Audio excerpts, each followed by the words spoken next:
Speaking of pagmamahal, paano magmahal ang isang Andrea Torres? Wow! Ako, all out talaga. Alam mo yan? Ikaw naman, Mike Tan. Paano ka ba magmahal? Hindi ko masabi, pero I'm very supportive kapag nagmamahal ako. Kung ano yung gusto niya, bigay. Ganun ako. Kung ano yung gusto niyang gawin sa buhay niya, suporta.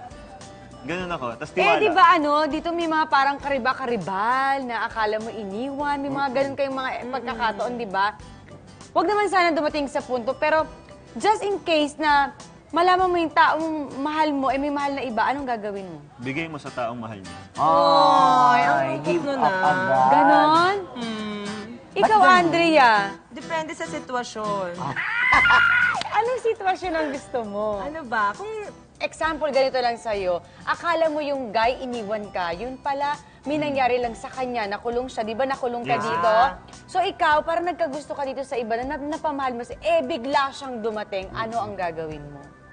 kung saan ako masaya, syempre. Sa bata o sa matanda? Di ba gano'n? Tanda yung sa di ba sa soap mo? Oo.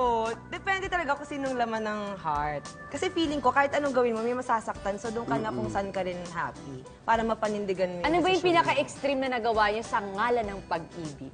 Ako wala pa namang super extreme eh. Ano lang siguro yung kahit galing ka sa trabaho or kahit puyat ka, mag-e-effort kang paglutuan or puntahan, yung mga ganon. Siya ba?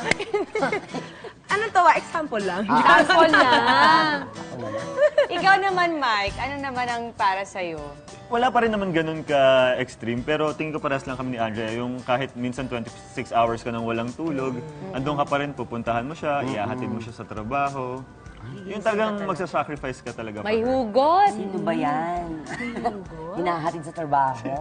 Ito ang gusto ko malaman sa inyo. Agree ba kayo na pag may mahal kayo o example, may boyfriend and girlfriend kayo na agree ba kayo na dapat nagbabago kayo kung anong gusto niya? O gusto niyo yung mamahalin kayo bilang kayo?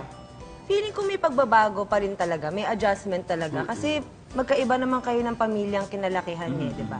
Basta yung tamang adjustment, hindi yung para So, willing ka magbago para sa taong minamahal? Oo, okay lang. Ikaw, Mike? Ako rin, lagi naman akong willing mag-adjust. Pero to that extent lang, hindi yung parang babaguhin mo yung buong pagkatao mo. Kasi ako, kapag nagmahal ako, kung ano siya, yun yun. In love ka ba ngayon? Ako, I love my job. No, in love ka ba ngayon? In love!